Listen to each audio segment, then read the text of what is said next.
Agora, em Gênesis 10, falando do reinado de Nirode, diz: E o princípio do seu reinado foi Babel, e Ereque, e Acade, e Caldé, na terra de Sinar. Desta mesma terra saiu a Síria e edificou a Nínive, e Calá, e etc. Porém, os tradutores cometeram um erro ao traduzir a Síria como um substantivo, porque é um verbo, e em caldeu significa tornar forte. Assim é Nirode, que tendo se tornado forte, ele estabeleceu seu reino formando o primeiro exército do mundo, que ele treinou através do adestramento e dos rigores da caça. Foi para além de Sinar com seu forte exército e subjugou nações e edificou cidades, tais como Nínive, cujo nome foi em homenagem a ele, porque até hoje uma parte principal das ruínas daquela cidade é chamada Nirode.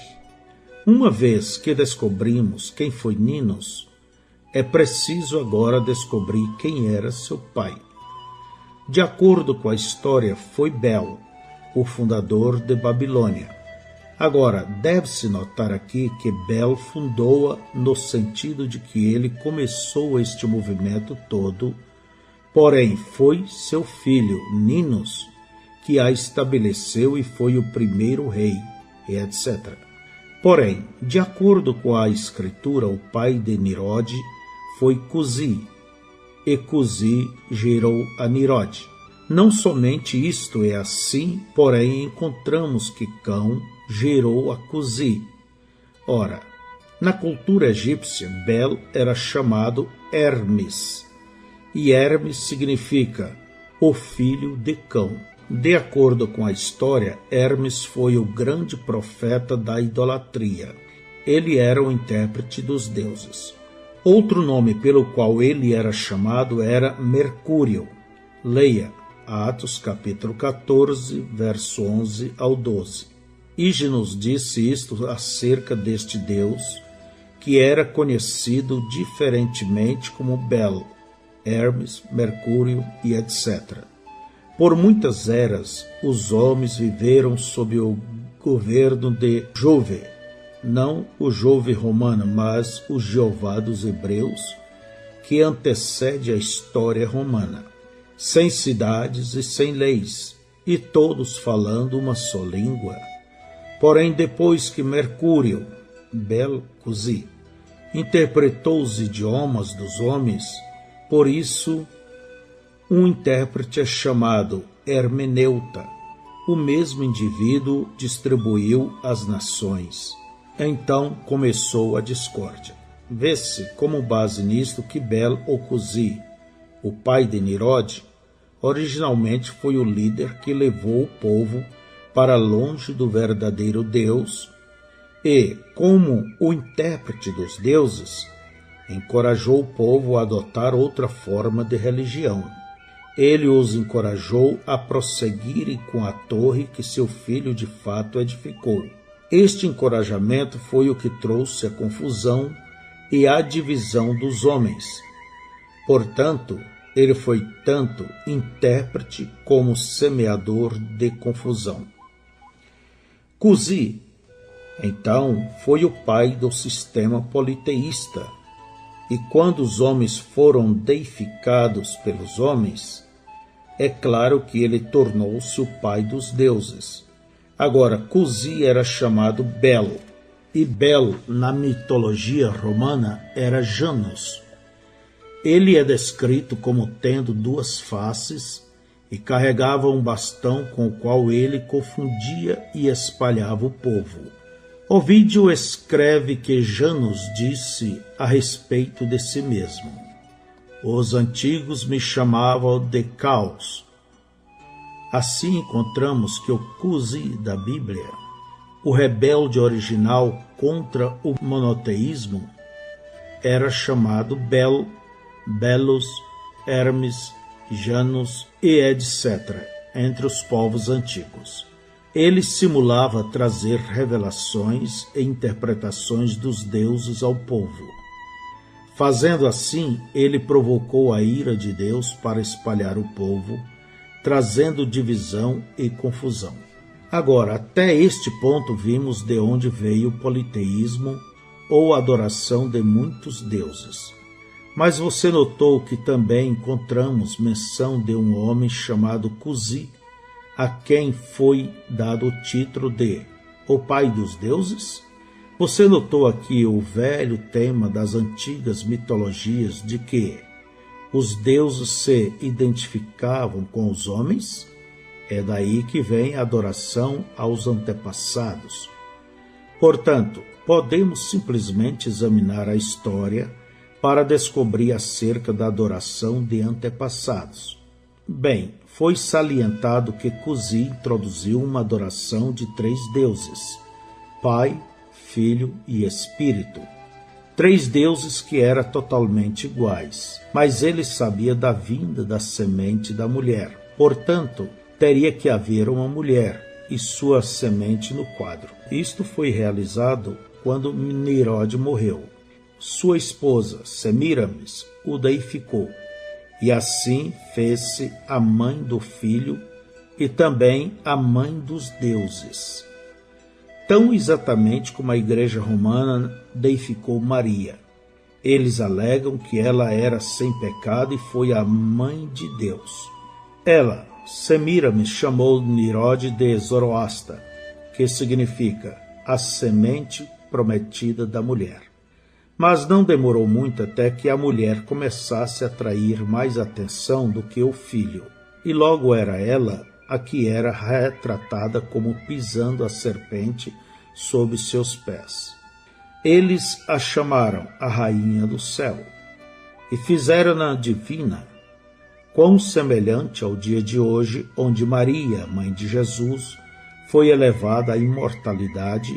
E agora mesmo, desde setembro de 1964, o Concílio Vaticano está tentando dar a Maria uma qualidade que ela não possui, pois eles prefeririam chamá-la Maria a Mediadora, Maria a Mãe de todos os crentes, ou Mãe da Igreja.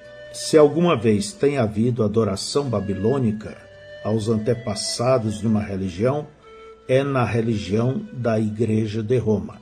Não somente a adoração aos antepassados originou-se na Babilônia, mas também a adoração à natureza. Foi na Babilônia que os deuses foram identificados com o sol e a lua, e etc. O principal objeto da natureza era o sol, que tem propriedades doadoras de luz e calor, e afigura-se ao homem como uma bola de fogo nos céus. Assim, o principal deus seria o deus Sol, a quem eles chamavam Baal. Frequentemente o Sol era representado como um círculo de chama, e logo ao redor dessa chama aparecia uma serpente. Não demorou muito até que a serpente se tornasse um símbolo do Sol e, consequentemente, fosse adorada. Dessa forma, o desejo do coração de Satanás foi completamente realizado. Ele era adorado como Deus. Seu trono foi estabelecido, seus escravos inclinavam-se diante dele. Lá em Pérgamo, ele foi adorado na forma de uma serpente viva. A árvore da ciência do bem e do mal, agora simbolizada na forma de uma serpente viva, não apenas tinha seduzido Eva, mas a maioria da humanidade. Mas, como Pérgamo se tornou o trono de Satanás, se Babilônia era o trono? Novamente a resposta acha-se na história. Quando Babilônia caiu diante dos medos e persas, o rei sacerdote Átalos fugiu da cidade e foi para Pérgamo, com seus sacerdotes e mistérios sagrados. Lá ele estabeleceu seu reino fora do Império Romano e prosperou sob o cuidado do diabo. Este foi um resumo muito breve da história da religião babilônica e sua vinda a Pérgamo.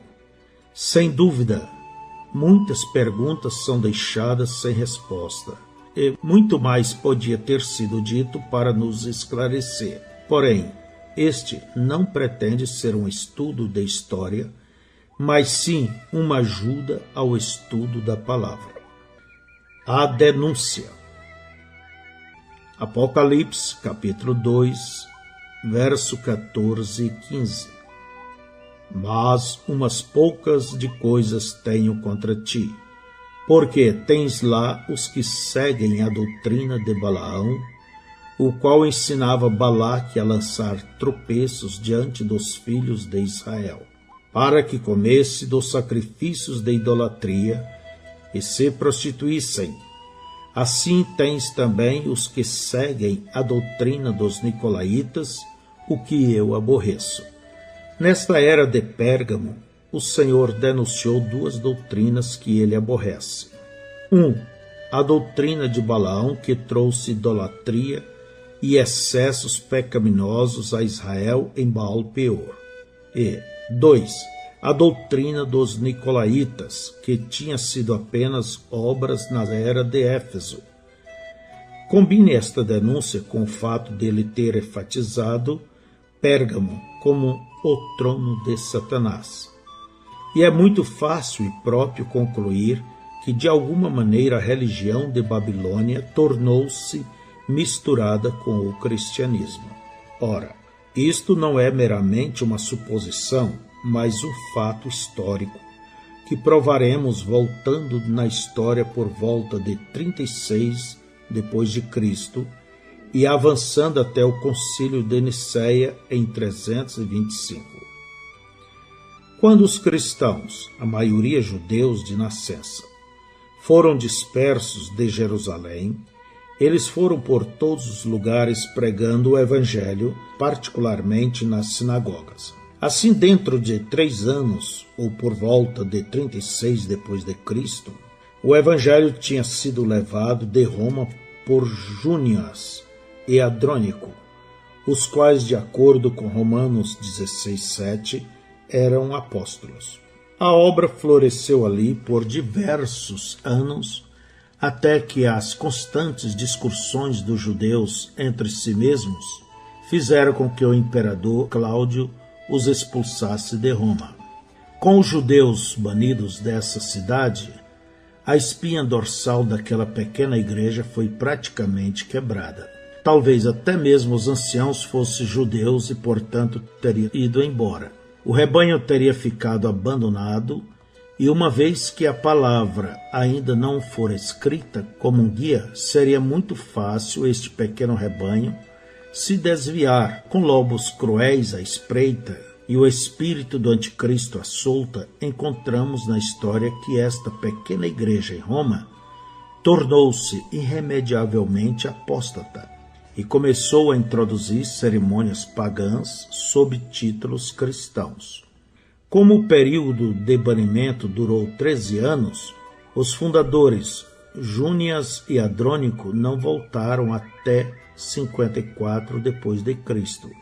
Imagine o horror deles ao encontrar uma igreja com um título cristão que era lamentavelmente pagã. Havia altares na igreja sobre os quais colocava incenso e celebrava ritos pagãos. Os líderes estabelecidos daquela igreja não podiam ser abordados. Portanto, com os poucos que tinham procurado permanecer fiéis, eles começaram uma nova igreja, ou a segunda igreja de Roma.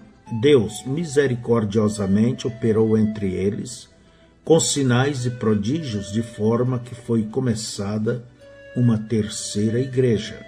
E embora a primeira igreja fosse reprovada por ser pagã e não cristã em sua adoração, ela não desistiria de seu título, mas permaneceu e ainda permanece a primeira igreja de Roma, a Igreja Católica Romana. Agora, a maioria de nós tem a ideia errônea de que todo e qualquer um que se chame de cristão seria alvo do diabo e, consequentemente, sujeito ao impacto da tirania governamental. Porém, não é assim. Esta primeira igreja começara a prosperar e a se multiplicar tanto em número que os imperadores e vários oficiais do governo realmente favoreceram essa igreja por razões políticas. Assim, quando os líderes da primeira igreja em Roma acharam-se favorecidos, aproveitaram a oportunidade para incitar o governo contra os verdadeiros crentes e exigir a perseguição deles, a menos que viesse para o seu aprisco. Um desses foi Aniceto, um bispo da primeira igreja de Roma, que viveu no segundo século e foi contemporâneo de Policarpo. Quando o venerável Policarpo soube que a primeira igreja cristã de Roma estava envolvida em cerimônias pagãs e tinha corrompido a verdade do evangelho, ele foi lá implorar a eles para mudarem. Ele os viu prostrar-se diante de imagens com nome de apóstolos e santos. Ele os viu acenderem vela e queimar incenso sobre o altar. Ele os viu celebrarem a Páscoa sob o nome de Easter, do anglo-saxônico Eastre, deusa da primavera, na qual elevavam o pão em forma de disco em honra ao deus Sol, e então derramavam o vinho como uma libação aos deuses. Mas este idoso santo, que tinha viajado 1.500 milhas, não pôde interromper o mergulho decadente deles. Deus falou através dele no momento em que ele estava partindo. Efraim está casado com seus ídolos. Deixa-o. Oséias 4, verso 17. Policarpo nunca mais retornou. Seguindo Aniceto, veio o iníquo bispo de Roma chamado Vítor. Ele introduziu ainda mais festivais e cerimônias pagãs na primeira igreja. E também empenhou-se ao máximo tentando persuadir as verdadeiras igrejas cristãs a incorporarem as mesmas ideias. Elas não faziam como ele pedia. Assim ele convenceu oficiais do governo a perseguirem os crentes, lançando-os aos tribunais, jogando-os nas prisões e até mesmo impondo a morte a muitos. Um exemplo típico de suas obras vis é encontrado na história, onde o imperador Séptimo Severus foi convencido por Calistos, o amigo de Vítor, a matar 7.000 em Tessalônica, porque estes verdadeiros crentes celebravam a Páscoa de acordo com o Senhor Jesus e não de acordo com a adoração a Astarte. A falsa vinha já estava soltando sua ira contra o Deus vivo, matando os eleitos, assim como seu antepassado, Caim, matou Abel. A verdadeira igreja continuou tentando persuadir a primeira igreja a se arrepender. Ela não o fazia. Ela cresceu em tamanho e em influência. Ela empenhou-se numa campanha constante para desacreditar a verdadeira semente. Eles alegavam que eles, e somente eles, eram os verdadeiros representantes do Senhor Jesus Cristo, e se gabavam do fato de que eram a igreja original em Roma, e somente eles era a primeira igreja. Realmente eles eram a primeira igreja e realmente são. Assim, no tempo desta terceira era da igreja, temos duas igrejas levando o mesmo nome, porém com uma amarga diferença entre elas. Uma se apartou da verdade, casou-se com ídolos e não tem nenhuma vida em si. Ela se hibridizou e os sinais da morte, não da vida, seguem seu rastro. Ela é poderosa, com muitos membros. Ela é favorecida pelo mundo. A outra é um pequeno grupo perseguido. Porém, ela segue a palavra e os sinais a seguem.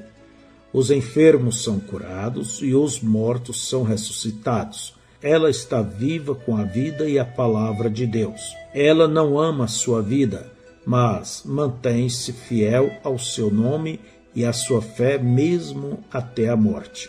E assim a terrível perseguição da Roma oficial caiu sobre os verdadeiros crentes até que se levantou Constantino e concedeu liberdade de adoração religiosa. Parece haver duas razões pelas quais esta liberdade foi concedida. Em primeiro lugar, vários bons imperadores não tinham permitido a perseguição. Porém, quando morreram, foram sucedidos pelos que matavam cristãos. Era tão sem sentido que finalmente chegou à consideração pública que os cristãos deviam ser deixados em paz. A segunda e melhor conhecida razão é que Constantino tinha uma batalha muito difícil pela frente para assumir o controle do império. Certa noite, num sonho, ele viu uma cruz branca aparecer diante dele. Ele sentiu que isto lhe era um presságio, que, se os cristãos orassem pela sua vitória, ele venceria a batalha. Ele lhes prometeu liberdade caso fosse vitorioso.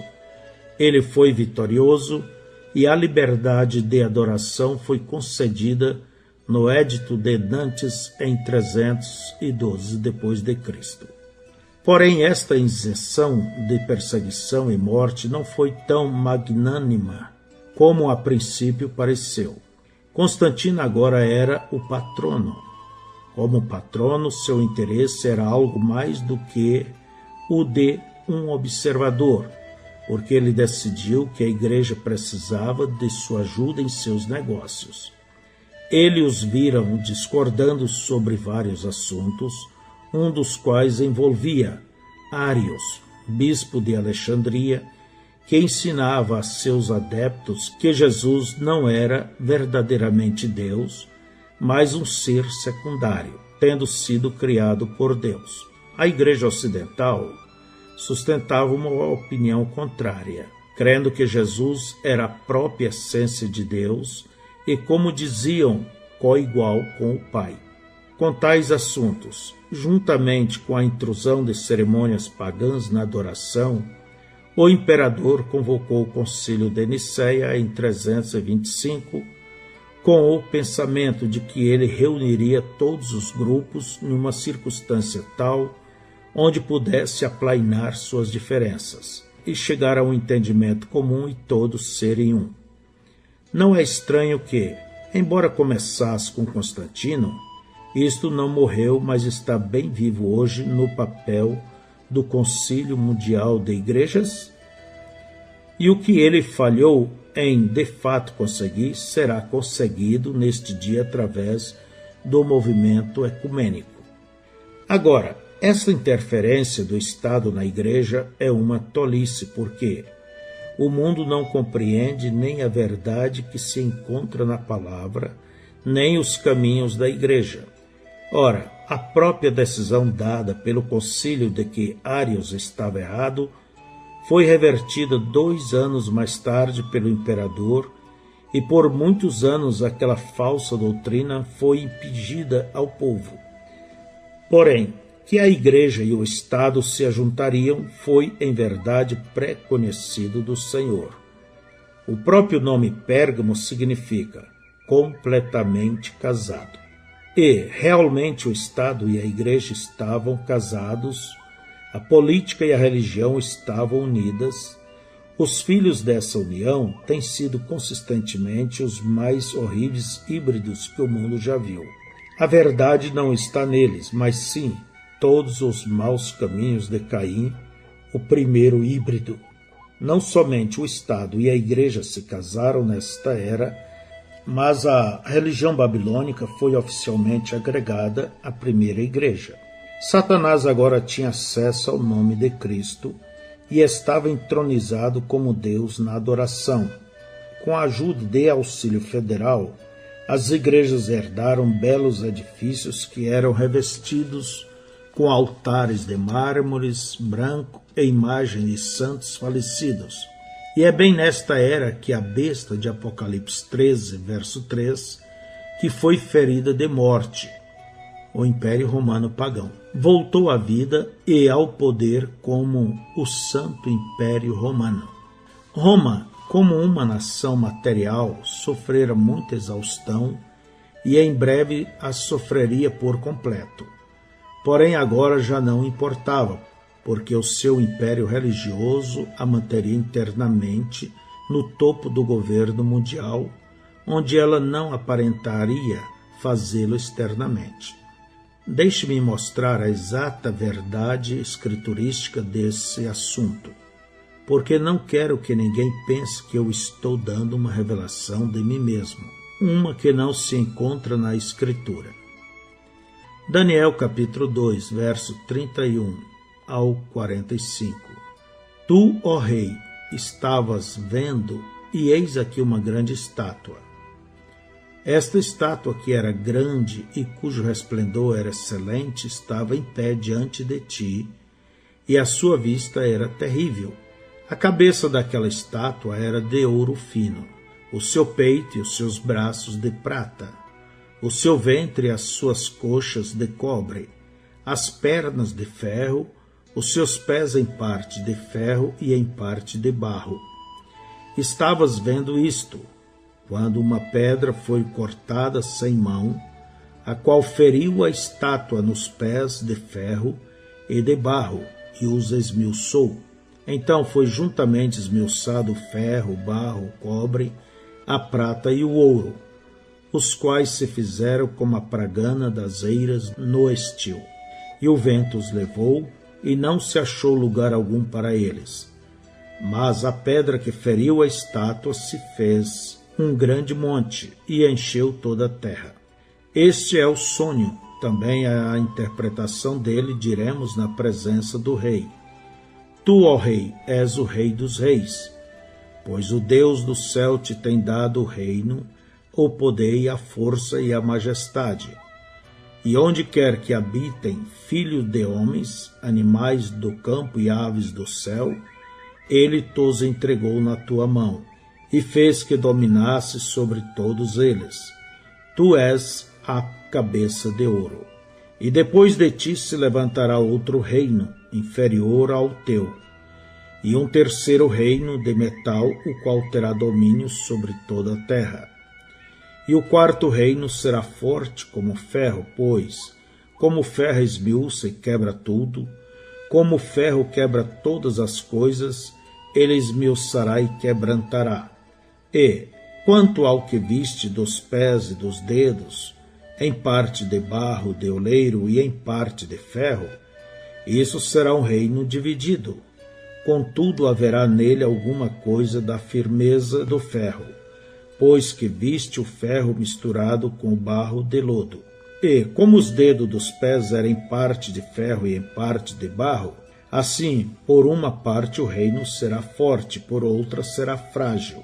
Quanto ao que viste do ferro misturado com barro de lodo, misturar-se-ão com semente humana, mas não se ligarão um ao outro, assim como o ferro se não mistura com o barro. Mas, nos dias destes reis, o Deus do céu levantará um reino que não será jamais destruído, e este reino não passará a outro povo.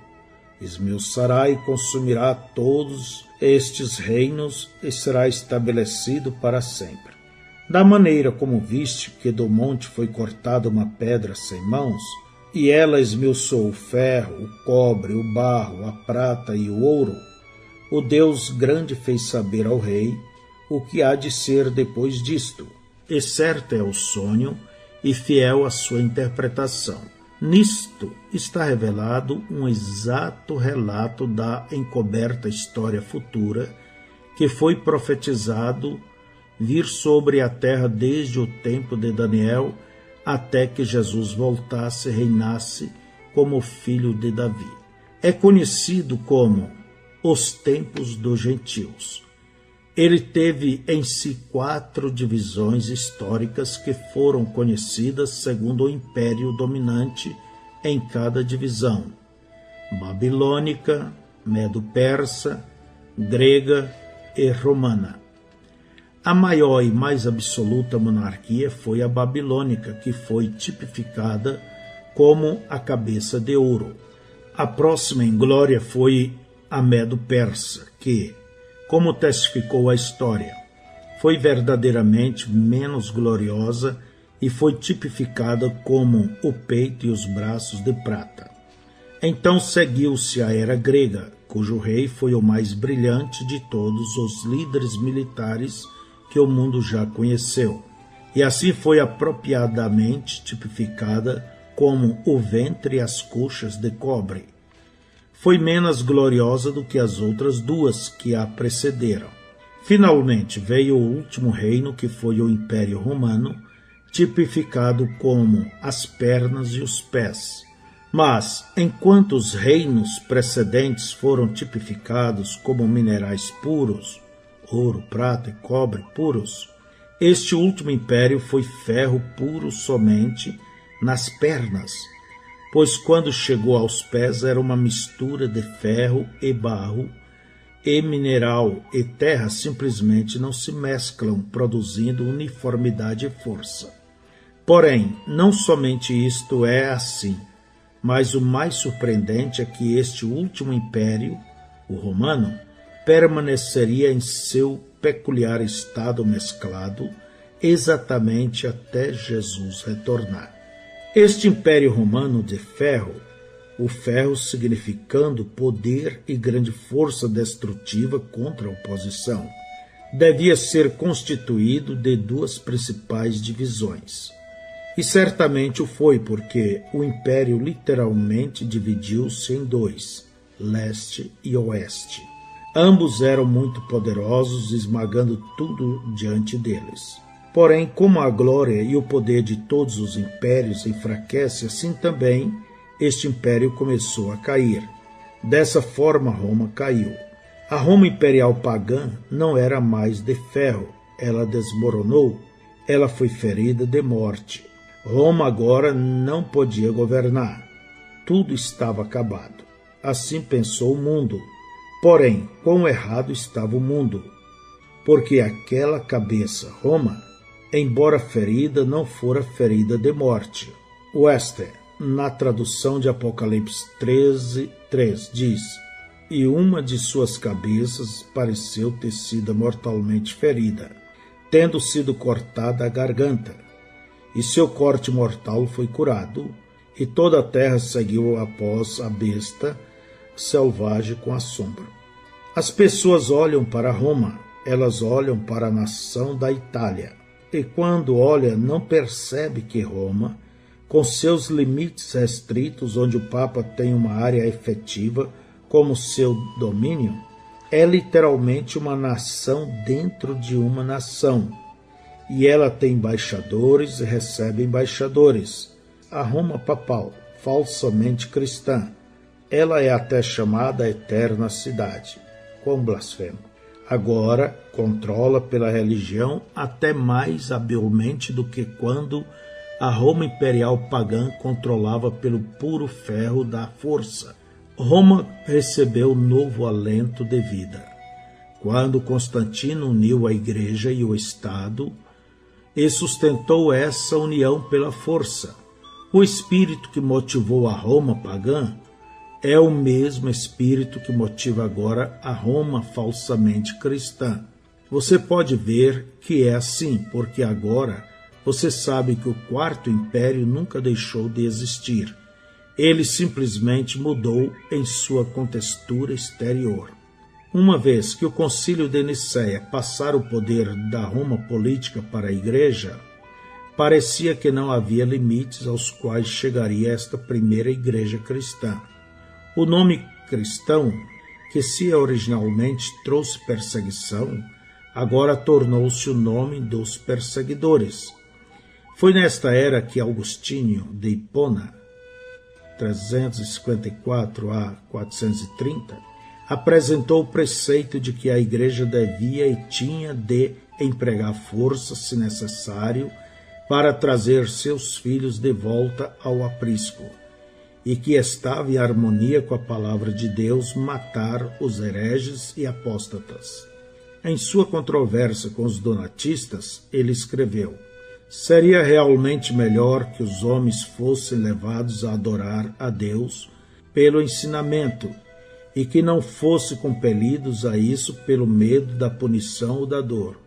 Porém, não se pode concluir que, em razão do primeiro caminho, produzir melhores homens, então aqueles que não se rendem a ele devam ser negligenciados, porque muitos têm achado vantagem, como temos provado e estamos diariamente provando por experiência real, em serem forçados primeiro pelo medo ou pela dor, para depois poderem ser influenciados pelo ensinamento, a fim de poderem acompanhar com atos o que já aprenderam em palavras.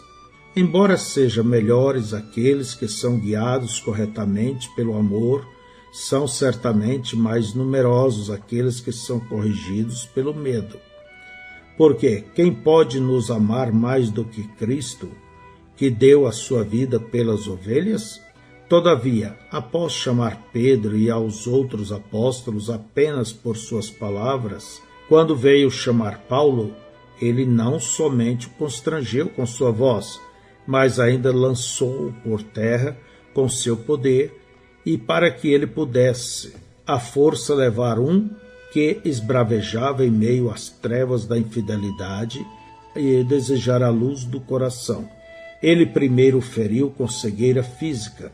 Por que então não deveria a igreja usar força para constranger os seus filhos perdidos a retornarem? O próprio Senhor Jesus disse: saí pelos caminhos e valados e força-os a entrar. Portanto, se o poder que a igreja tem recebido por decreto divino em seu devido tempo, através do caráter religioso e da fé de reis, for o instrumento pelo qual aqueles que se encontram no caminho evalados, isto é, em heresias e cismas, são forçados a entrar, então que eles não critiquem os serem forçados. A sede de sangue crescia a passo acelerado. A falsa vinha na Espanha agora tirava proveito do imperador Máximos para juntar-se ao ataque contra os verdadeiros crentes que tinha a palavra e os sinais e prodígios com eles. Assim, alguns priscianistas foram conduzidos a Treves pelo bispo Ichacos, 385. Ele os acusou de feitiçaria e imoralidade e muitos foram executados. Martim de Tours e Ambrósio de Milão protestaram contra isto e empenharam-se em vão para que a perseguição cessasse. Visto que a perseguição se prolongasse, esses dois bispos se recusaram a ter companheirismo com o bispo Datos e outros como ele. É estranho dizer que o sínodo de Treves aprovou os assassinatos. Deste tempo em diante, especialmente durante a Idade Média, veremos os filhos da carne perseguirem e destruírem os filhos do Espírito, embora ambos aleguem ter o mesmo pai, assim como foi no caso de Ismael e Isaque. As trevas da corrupção espiritual se adensarão e a verdadeira luz de Deus enfraquecerá até que, em termos numéricos, brilhe cada vez mais fracamente.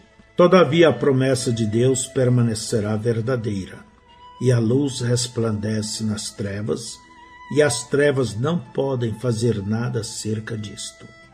Ora, até agora eu não apresentei aquele ponto da história que eu prometi cobrir, isto é, a mistura da religião de Nirode com a religião cristã. Você recordará que Átalos fugiu de Babilônia para Pérgamo e estabeleceu seu reino fora do alcance do Império Romano. Ele floresceu através dos anos sustentado pelo Deus deste mundo. Uma sucessão de reis sacerdotes seguiu Atalos até o reinado de Atalos III, quando, por razões só conhecidas pela soberania de Deus, ele legou o reino para Roma. Júlio César então tomou tanto o reino físico como o espiritual, porque ele tornou-se o pontífice máximo da religião babilônica e, portanto, foi rei sacerdote. Este título continuou passando para os imperadores seguintes até o tempo de Máximos III, que o recusou.